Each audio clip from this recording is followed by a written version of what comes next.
یعنی مثلا خوش اومد به این لتوله بازی دنیوز در راه ادمین یعنی ادیتور. تو این بازی ما باید سعی کنیم که به صدای اطرافمون حواسمون باشه و زود فرار کنیم. و یه چیز دیگه اسپانسر این ویدیو یه تبریک بهتون بگم راجبش محمد سید خصوصی هستش و اگر نگران ریاضیتون هستید میتونید برید اونجا. نگران ریاضی تنها نباشید.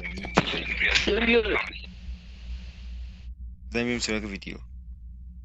لایک کامنت سابسکرایب یادتون نره. لیتس گو. بریم سراغ. سید بیا باز کن. سید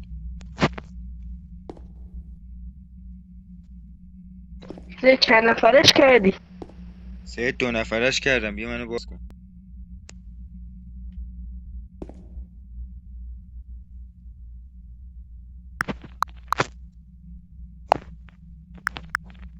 ها؟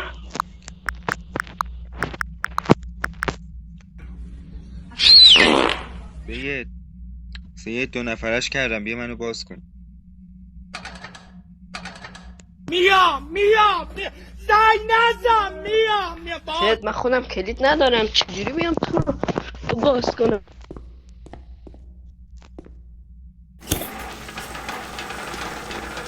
اوه.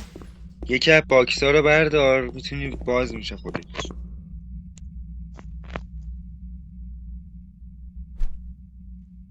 آقری از باکس رو برداری. کجا؟ اینجا تا یه چیزی بهت بگم.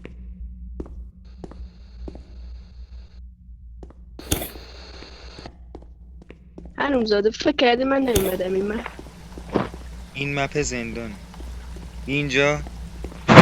ببین اینجا تو این دوتا رو بردار. منم اسپریت باکس و اون دم سنجر رو بردار.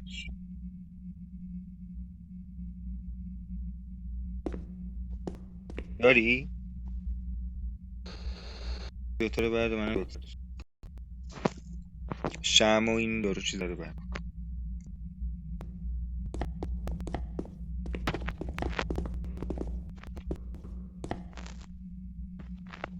میگه داری. خب آقا فیلم سراغ باز به پای وقت نپوز. یا گایز منم ادیتور گنگ. بله کامنت سابسکرایب یادتون نره.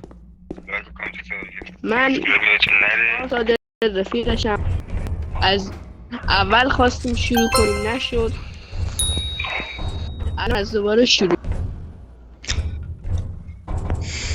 آقا باقری بیا دنبال من. چه بزن دنبال ما. دنبال بیست باید گردم.